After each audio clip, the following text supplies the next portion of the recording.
Rap nerd.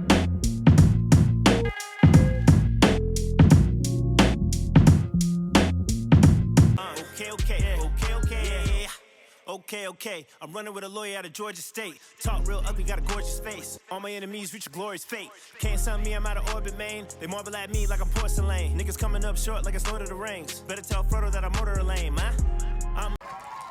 Yo. What's up? What's going down? What's the word? It's your man D Sick. This is Rap Nerd Radio, and we got a special guest right here. We got my guy representing Florida. We got Niceymost in the building. What's good, brother? What's good? Chilling, man. Blessed. Glad to have you on the program. And what part of Florida are you from? So I'm from the Central Florida area, just outside of Orlando. Okay. That's what's up. So can you tell me a little bit about your story for some of the people that haven't been introduced to you at all or your music? Can you tell us about your background, like where you grew up? Is that where you were born or did you move there? What? So like I was kind of born outside the area, in this area called Brevard County. Kind of I've been through all like lower class. I lived in middle upper class most of my life. But I've seen like everything you could possibly see growing up, blessing. But basically I started writing raps around 8 years old. I couldn't remember lyrics and songs. So I was just writing my own to it. And then eventually I started got into freestyle battling in high school. Made a pretty good name for myself in the county. And I released a bunch of mixtapes like every year. But it was all like I was recording on like a laptop, like with a cup, do-rag over it. You gotta do what you gotta do, man. But then fast forward through a lot of the stuff that happened. I think 2015, I started to take it like very seriously. So I launched a brand called First Place Forever with the first project, First Place Campaign, and since then I've been doing studio projects. And then this year has been probably the most active year I've had with a couple of projects I've dropped. Videos and content and everything. So that's kind of my whole story. Songwriter, audio engineer, greatest rapper alive.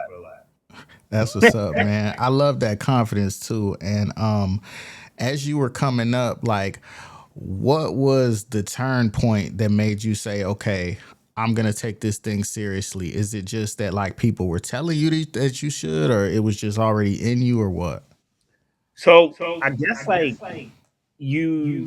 everyone has a point in life where it's like, is this just gonna be for fun or is this gonna be for real? I've always felt that anything that I continue to get drawn back to, there's a reason.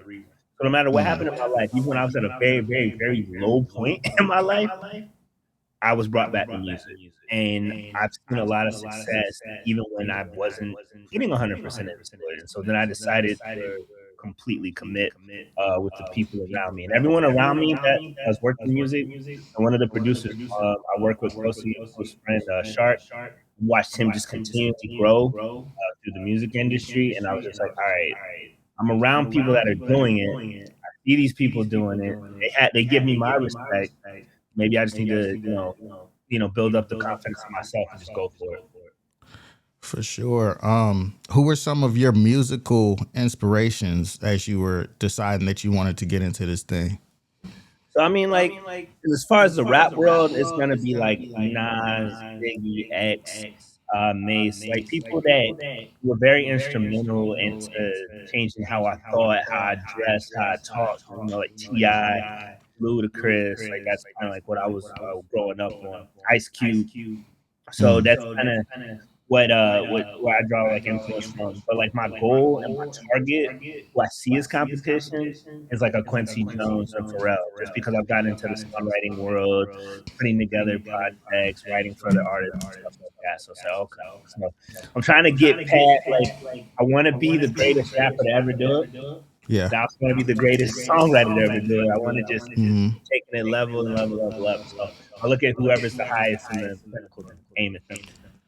I think that's a good strategy too, man, because I do the same. Like whoever is at the top of your field, you got to kind of, take notes. And I think that a lot of people fail to do that. They want to be their own entity, and you can still be your own entity, but at the same time, it'd be wise of you to study those greats. Yeah, so you don't make the same mistakes, and or you emulate some of their practices. Make your own thing, but there's always the universe is a cycle. So if you're gonna get there, you don't have to reinvent the wheel. So Facts. Facts. Like if you're shooting for Pharrell, if you land just a little bit below Pharrell, you're out of here still. yeah, You feel me? yeah. And taking it back real quick to high school, you said you was doing the high school battles. Let's have a moment of transparency. Have you ever lost a battle in high school in front of everybody? No. No, that's what's up. I was gonna ask you how did it feel, but let me ask you the opposite now. How did it feel? Winning all the battles, man. I think it comes down to, especially being in Florida in the South, it comes down to understanding your world, right? Like I used to study with Jay Mills after I got the download off LimeWire, right? I was studying Loaded Love back in Lions, you know what I mean? And then I used to do like this online thing where you could do like battles, and I'd battle every day. So like that was like that's how I always sharpened my pen. I was battling constantly. Yeah, that's a good way to sharpen your pen for sure, because battle rappers are always on their toes. They're constantly writing, constantly performing, constantly rehearsing. So that's really how you perfect your craft. And I want to know, like, the sound in Florida, like it seems like you have a very lyrically based style, but a lot of what people in the mainstream know from the Florida sound, like they'll instantly think of like Kodak Black or like Two Live Crew or whatnot. Do you think that there is a pocket where there's like a lyrical sector of Florida? Do you think it gets overlooked in that aspect? Well, I'll take it a step further. If you listen to Kodak Black, that's one of the best lyricists out, and you He see like a definitely lot of is. mimic I like agree. his Yeah. style and the way he delivers his lines. A lot of Hmm. actually, we didn't what's it, Cardi B, right? Like Yeah. got one of her biggest records off emulating that flow, right? Drake did it Facts. too. He's a legend in his own right, and I actually know some people, like I know a person that knows him, and seeing him since he was a jit, because he was like 14 or 15 when he came out here, and that's with that no flock and flow. But no, Yeah. like we have different pockets in Florida. It just depends what you're looking for, right? You got like all those O's, shout out all my Haitians out in down South Florida. They got a sound that they have a wave that they run with, right? Then you got like the Trick Daddy, Two Live Crew, like the dance stuff that you got, and then of course you got like Rick Ross, which they kind of like luxury rap. But Hmm. it's a bunch of different pockets, but Florida has its own approach, I will say. Yeah. Okay. Okay, nice. Now when I first was introduced to your music, it was that really short 3-piece and a Biscuit project. I loved it. It seemed like it was just pure traditional hip hop on that joint. And stylistically, it's a lot different from the project that you just released, Forever Dat. What made you make that sharp turn? You just wanted to show the versatility? Yeah. And then just to add on to that, the goal this whole year is proof of concept for myself, and then the brand I represent, First Place Forever. So I remember I saw this. It was either a tweet or an Instagram post. Like, if someone goes to your social media, they should know what you do without having to question it, right? And Hmm. if I'm gonna sit here and say that I'm the greatest rapper alive, well, let's prove it. Let's start from the beginning. So kind of like went through every era of hip hop and did a freestyle, and actually did really good on social media altogether. And then that led to 3 Pieces of Biscuit, again, just honing in on like the raps. And then it's like, okay, well now let's get the hits, right? Because you got to come with the slaps. Like, no matter how well you rap, you gotta have a slap. And that's what Forever That is. And Forever That's like a collection of songs I've had over the past like 4 or 5 years. I've done nothing to it. They just been sitting. Oh wow, okay. That's good to know, because a lot of times when people have those quote unquote throwaway tracks, they're just not good. But that definitely sounds like, it can stand alone as its own project, man. I can appreciate that project for sure. I do want to know though, I noticed that 3-piece and a Biscuit is on Bandcamp, I believe, and then the most recent project and some of the other ones are on streaming. Is there a specific reasoning for that? So the specific reasoning for it is I wanted to just work on the market I had it with Bandcamp, and just trying to find other platforms and like what they're good for, right? So Bandcamp kind of helps like centralize everything as far as like sales and merch and making profit. Problem is with Bandcamp is that if you don't buy it on the Friday, they take the majority of the profit, right? But it was also a good point for people to jump into a raffle and actually keep track of their info, right? And then give them free merch for purchasing the project. And somebody did win the free merch, and so that should be going to them in the next couple of weeks or so. But that's why I wanted to keep it right there, because it's always important to try to not so much make a profit, but at least try to get like paid for what you do. And I kind of wanted to see if I could direct everybody to one way and if I could get to the person project, and it worked out well. Yeah, it worked out well, but like, what made you not really want to do that this time around? Like, did it not? So, Yeah. so between the difference between Forever That and Three Piece, Mm-hmm. yeah. So Three Piece and a Biscuit, I actually own exclusives of everything, and it's a lot more diverse and the way of what it's trying to do. So the music again is to release a project, show that I'm great at what I do. But now it's available before if it gets placed in film and stuff like that. Like Three Piece and a Biscuit's not for like it's for a niche audience. It's not for like it's just for like my true like I want to hear someone spit, I want to see someone crush it. Like that's what this is more like, all right, let's expand on what Niceymost is, what First Place Forever is, and that's how that whole thing came together. And that's why I pushed it more in a broad aspect. Okay. Tell me just the inspiration in general behind First Place Forever. That's the label. So I'm a co-owner of an independent music agency that kind of provides a lot of services from songwriting, audio engineering, production, A&R, and talent management and acquisition. So it's something that me and my business partner, we've been working on for a couple years now. This year, we're actually allowing our services to be, utilized or hired for different projects and things like that. Okay. So it seems like just aside from being a rapper, you've worn and wear many different hats when it comes to this thing. Is there any lessons that you've learned that you want to share to someone else that, is coming up in this game? Patience is everything. Patience is everything. And a lot of the things that you offer, a lot of people are offering. And that's kind of like why me and my business partner decided, before we decide to sit here and tell people what we do, let's show them what we do, right? This is all a show and prove. What have you done from Lord to Janet Jackson, right? Like that's what this whole industry is about. So if you see Niceymost, EK, and you see what we're doing, you see that there's this wonderful content, wonderful music, and then you come into business with something that's wonderful. Like that's going to help the brand itself going forward. So, but it does take a lot of patience because you think that you're ready and you can do whatever, but not everyone thinks that. So you have to have patience. Okay. Now, in your opinion, how would you tell an artist that they should submit their music? How do you think they should present themselves when they're just trying to get themselves out there?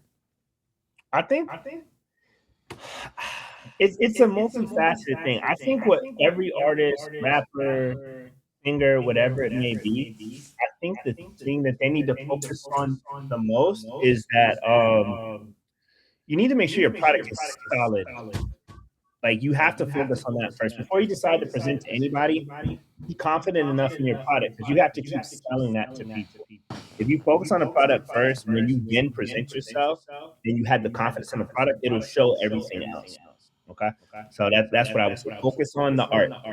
Don't let the social media and all that other stuff. Art first. Great advice. But you personally, as an artist and as an entrepreneur, how would you like to be remembered when it's all said and done?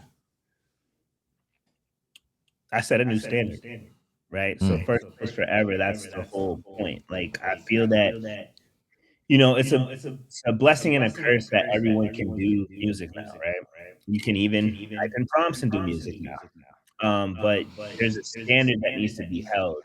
That people should regard themselves. There needs to be some kind of honor that you have in your art and what you're given. Because to be able to create art is a huge blessing that not everyone has. Okay, and so like I feel that that's kind of where you have to set a standard. You set like, okay, if you're gonna prompt music or if you're gonna do this, it has to be this or it's not. The merch has to be at this level. It can't be like a little building tee. It's got to be this. Can't be that. You know, like you have to push people to aspire to be more. Like in all things, right? But specifically in art, you have to bring a higher quality or a different approach. You can't the regurgitation and just kind of run it for money. That's not it, man. So let's set a standard, and that's what I'm trying to do. I'm trying to set a whole new standard. Yeah, facts, man. And I also agree with that sentiment of, everyone isn't able to do art on the same level. It seems like there are certain people that are just anointed with it. It's almost like your ancestors send you messages that come through you. That's how I like to think of it. Yeah, and that's because it's energy, right? Like I remember, we like me and my dad used to talk about like how did I even get into music, right? Come to find out, my uncle was a major DJ in Harlem for a long time, right? My grandfather on my dad's side played 5 instruments, right? He had his own band. He was an entrepreneur. So I was like, oh, so this isn't oh, I can't wait to do myself. And then my son, he freestyles. Incredible. Nice. 3 years old. Nice. I love it, man. And then you mentioned something about having honor with your music and everything. How do you feel about this whole AI movement? AI is definitely sweeping the music industry. Just give me your general thoughts when it comes to AI and putting together music. I don't understand why you're not using AI for the admin part of music. That's the part that needs the AI. The fact I have people register to 18 different things and 13 different websites. Why can't we AI that? Right? Give me an AI worksheet. I submit one thing and I submit to all things the same way it does with distribution. Why does it have to be to make a beat? Why does it have to be to have a fake Beyonce, like, or have a fake Drake? Like, why does it have to do that to pitch to other people to get the idea?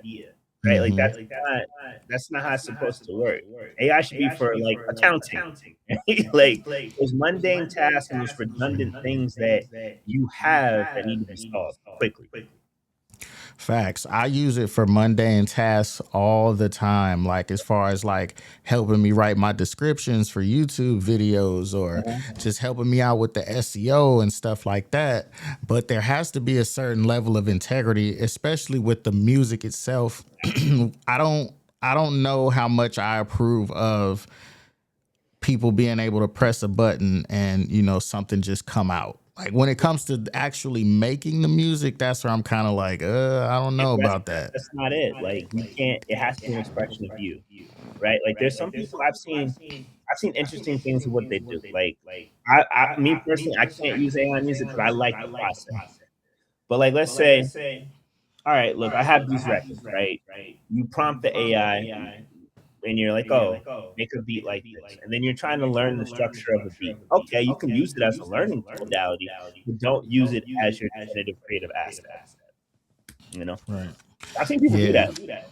I definitely think people do that. More people that than would like to admit it, but I'm sure that people do that, man. And right now we're gonna get to the album, man. The Forever That project that just came out. I just listened to it right before this interview, man. Great 8 songs, man. I really like it. Hardaway, like that exudes a lot of bravado and confidence. Just tell me how you was feeling when you made that track. Yo, shout out to the homie Flywalker. Yo, he hit me with a beat pack, and I jumped on that right away. But that Hardaway, so Tim Hardaway is one of my favorite point guards because he has like, I know everyone likes the Allen Iverson K crossover, but my favorite crossover is UTEP's two-step. Like even when I do it, I've broken so many ankles, like club ball and pick up because it's just an unstoppable move, right? And I even made an ode to that in the hook. UTEP two-step, watch me hit my. Right. Yeah. But no, like I love that song because of the wordplay. Like anyone that catches the entire wordplay throughout that whole song, you're a real hooper and you know ball for real. Yeah. You just can appreciate the art form. Like that song was so easy to do. So slick. So slick. Love Facts. And the next song, okay, times two. You said the tortoise and the hare don't debate the pace. Can you tell me what you meant by that? Like, kind of explain that. Know your place, right? Like you can be fast, you can be slow, but who won? Mm. Facts. It's not really even about like how fast or slow you move. It's about moving in the right direction. Right? And did you complete what you were trying to do? Okay, I like that. Um, and then you had the Forever Dat track. You had how you call it, Anubis in Queen City. Anubis, yeah.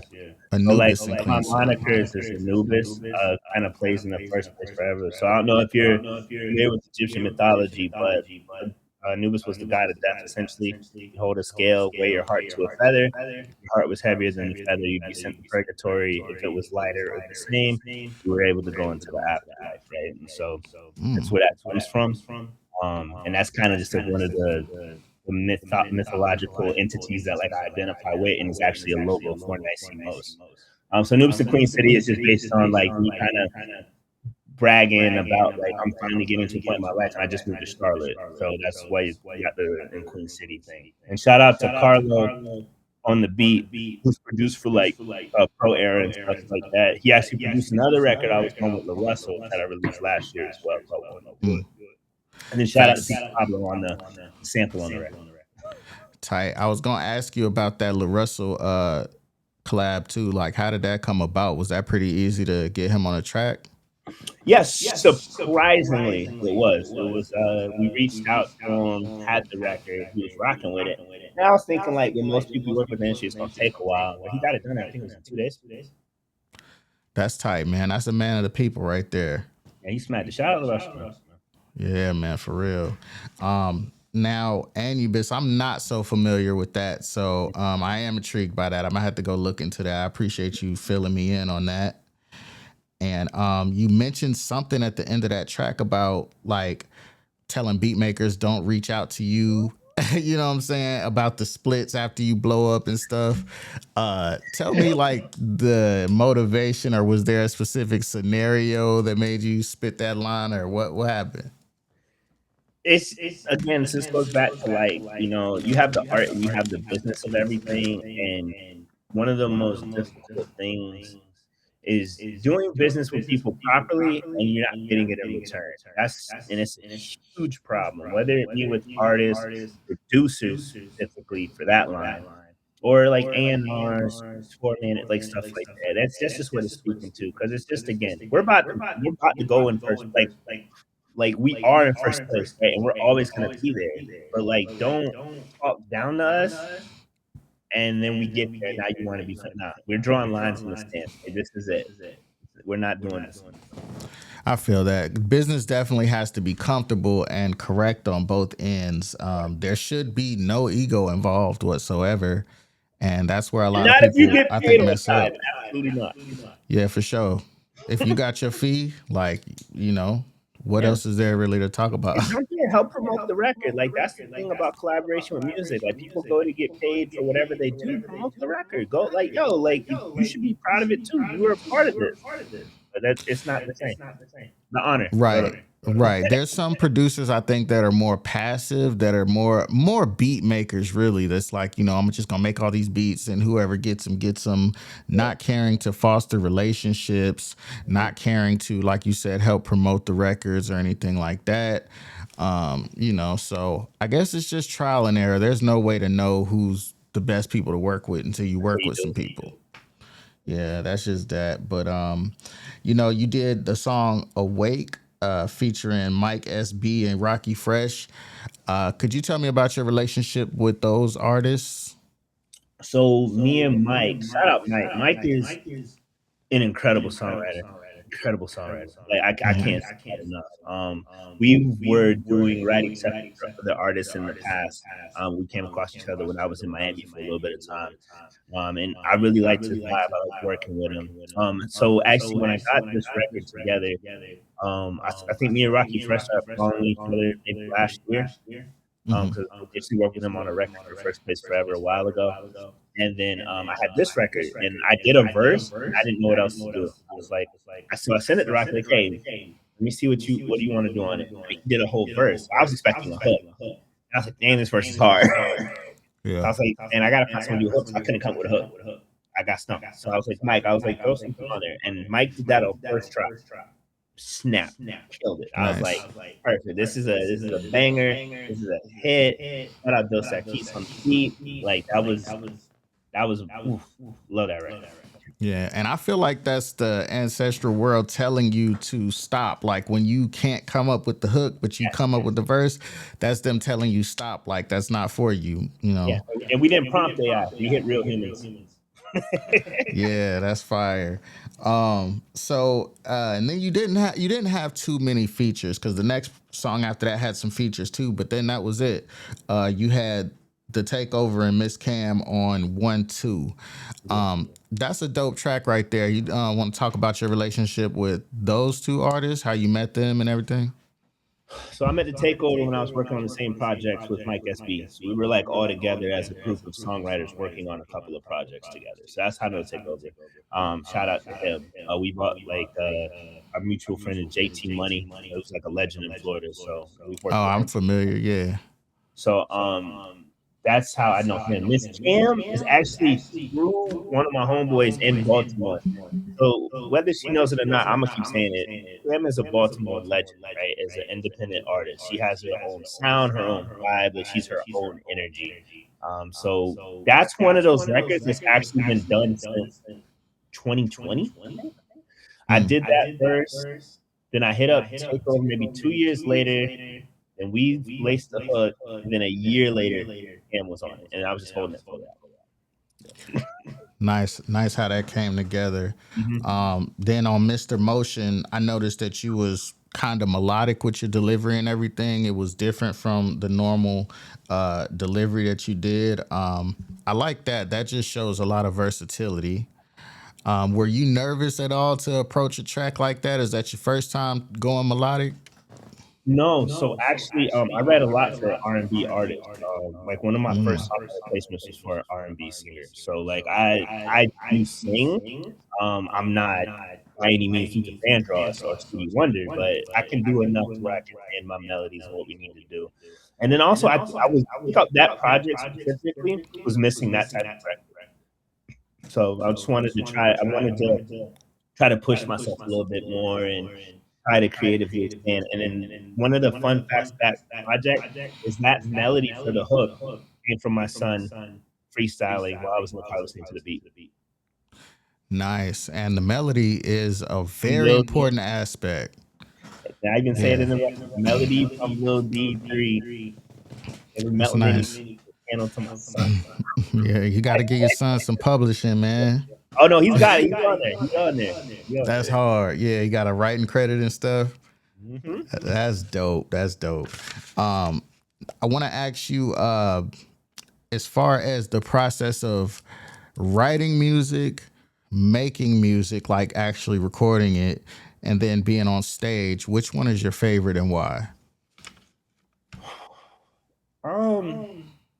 They all have different things that I like about each one. My favorite is probably the start of any idea, the writing. That's my favorite part. I like to take an idea and go from scratch. Like one of the things I do as an engineer is I like to keep the very raw beginning part and just reference back where I started and come to where it's at now. And that's that eye-opening part is just I'll never get over that.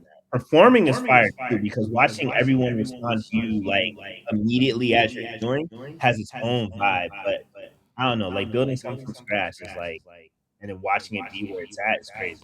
So Yeah. that's my favorite part. Absolutely. And then on that last track titled First Place, you said, I ain't living with regrets on the hook. But I do want to ask you, even though you say you're not living with regrets, if there was anything that you could change on, coming up and figuring everything out I know there's certain things that you're like, dang, I wish I would have known then what I know now. What's something major that you think you would have changed to kind of like propel yourself a little bit faster if there was anything?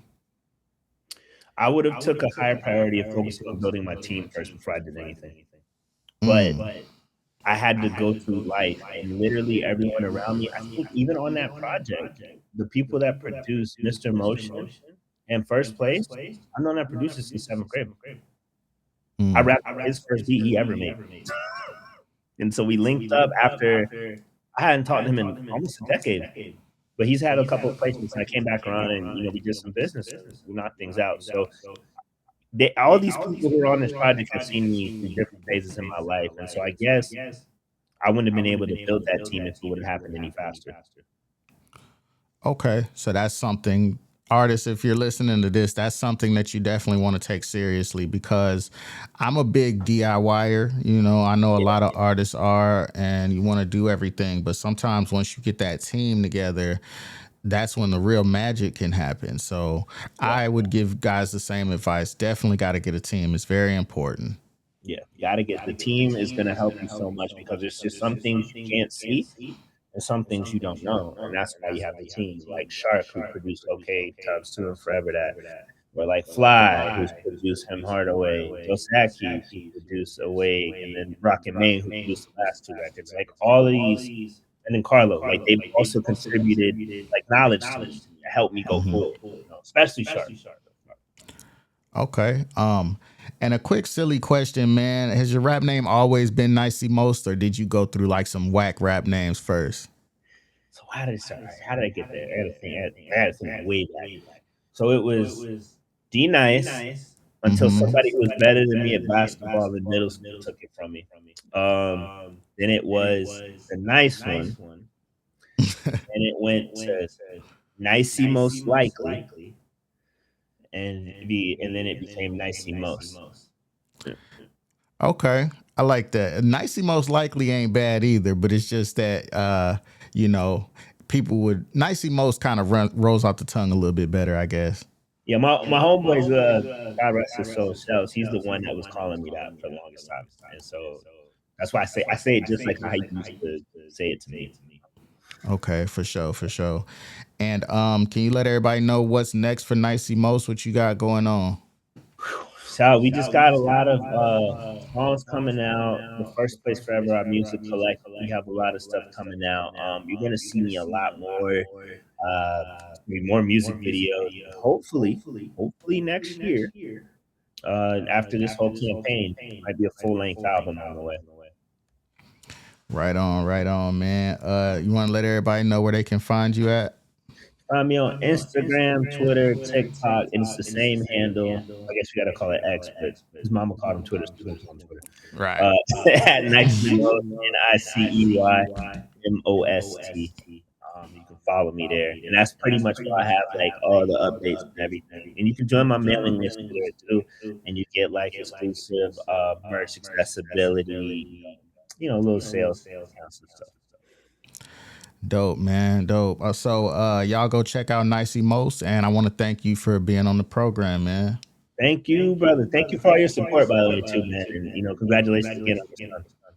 Thank you, man. I really appreciate that, man. We're going to get out of here. So as always, until next time, if you don't have a vision, you better off blind. And if you don't live with a purpose, you better off dying. It's your man, D Sick, Niceymost.